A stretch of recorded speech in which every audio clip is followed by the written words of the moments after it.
I would say like 5 years ago that maybe a much larger percentage. I know a much larger percentage of our roads were in good condition, but currently 61% of Pima County's roads in the unincorporated area are in the poor or failed category, overall condition index, and that's pretty pathetic. It's pretty bad, and you know, we get a lot of complaints about the condition of our roads, and we go, we know it. We know that they're very, very bad, because people say, how did you get in this situation?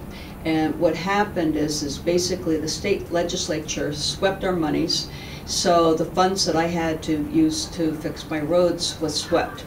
And they took like 15% of my budget a year ago. And the other issue is that my revenues are based on gas tax revenues. So people started buying less gas, so my revenues went tanked. And so right now I'm getting in my, we call them highway user revenue funds, which is all the funds I use to maintain my roads. I'm getting less than what I got 10 years ago. Well, I don't think there's any question but that our roads need work. We've had decreasing funds from our traditional source for fixing our roads, which was state highway user revenue funds, so we've been able to do less with our roads over the last few years. Which is why we went out and convinced the voters of the city to pass a $100 million bond issue so we can get back using our own money to fix our roads. The funds decreased that were dedicated for road repair. Neither the city or the county, quite frankly, was able to put the emphasis on fixing roads. And roads, you know, in today's day and age, are basically have 30-year life expectancies. So in order to maintain those roads for the full 30 years, you have to do ordinary maintenance. And if that ordinary maintenance isn't getting done, it makes the road deteriorate more quickly. And as the road deteriorates, of course, then weather will begin to affect the road, rain and the like.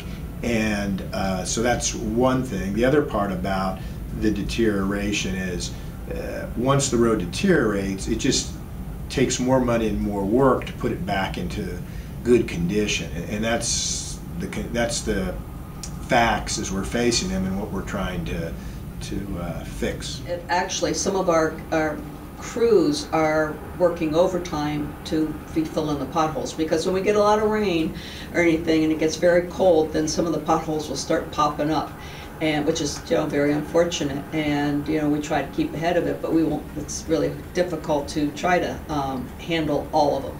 As I said, I have over 1,800 miles of roads in all of Pima County that we maintain, and obviously we can't know about the condition of every single little roadway. And so we always ask people to call in the potholes that you get or any safety issues so that we can, you know, put it on our list to try to take care of them. The unfortunate thing is, and I have photos of some of our roads, that there's so many patches on the road that you go, is there a road left here? And the unfortunate thing is because my revenues have decreased so substantially, I don't have the monies to maintain our roads or to rebuild our roads to the degree that I need to do so.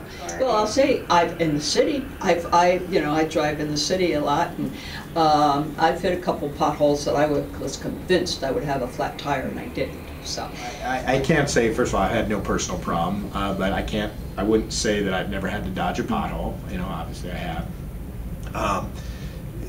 We get every now and then we will get complaints where somebody will say, I hit something in the road and it caused a tire to blow out, or it caused, you know, some small damage. We don't get that very often, but we do get it.